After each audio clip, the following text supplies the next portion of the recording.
Violence has erupted in cities across the U.S. on the sixth night of protests. It was because of the death in police custody of African-American George Floyd. Curfews have been imposed in nearly 40 cities. Still, people have largely ignored them. It led to tense standoffs. Riot police clashed with protesters in New York, Chicago, Philadelphia and Los Angeles. They fired tear gas and pepper bullets to try to disperse the crowds.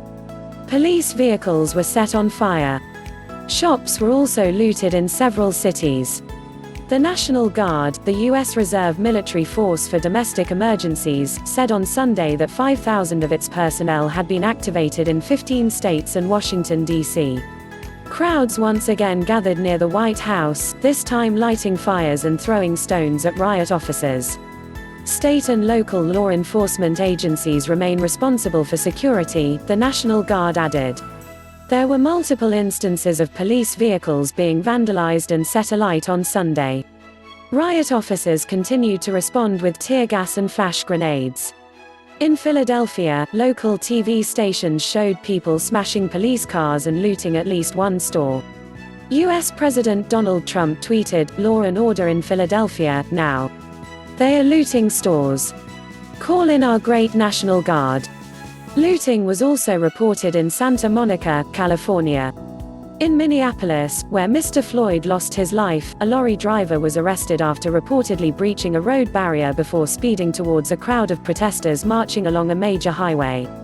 Footage posted on social media showed dozens of people surrounding the vehicle and pulling the driver out from behind the wheel after it came to a stop.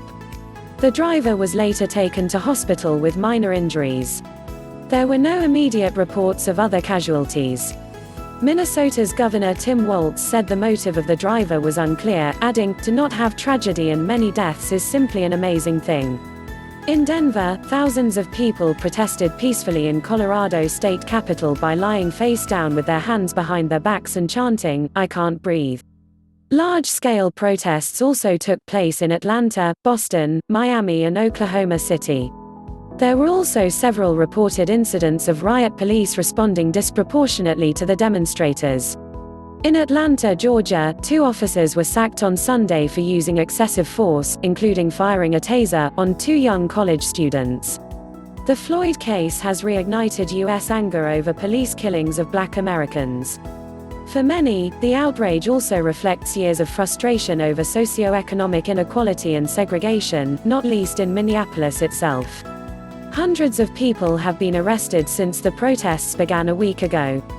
A white ex-policeman has been charged with murdering Mr. Floyd, 46, in Minneapolis.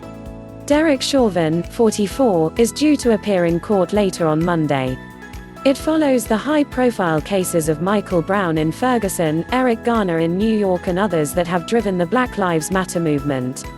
On the evening of Monday the 25th of May, police received a phone call from a neighborhood grocery store alleging that George Floyd had paid with a counterfeit $20 note.